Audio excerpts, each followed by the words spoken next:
During your home buying process, there is a particular part when we get close to the end called the appraisal. The appraisal is something that is typically ordered by the bank, and the appraisal is typically the bank's amen. And when I say it's the bank's amen, I mean whatever that appraisal says, the bank is 9 times out of 10, probably 10 times out of 10, going to go with that appraisal. So, for example, I recently just had this happen on a transaction where we ended up offering a price higher than what the home actually is worth by appraisal. When that happens, at that point, you have to renegotiate with the sellers and get that price point down. Or if the price stays the same, you end up having to come out of pocket for that price gap. And 9 times out of 10, that's not something that you want to do.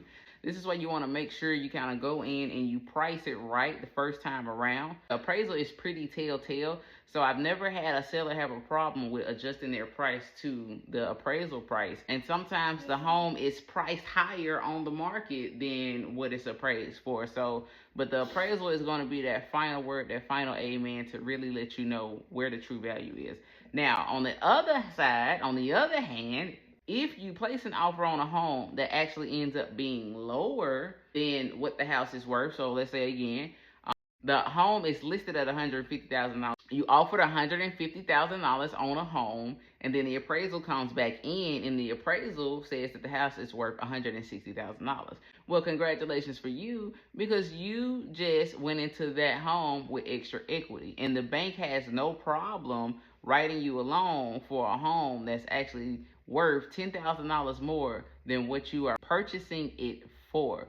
And the reason why the bank goes by the appraisal is because they need to make sure that their investment is protected. They are giving you a loan to purchase a home. They need to make sure it makes sense for them. And if it doesn't make sense, then you won't get the dollars.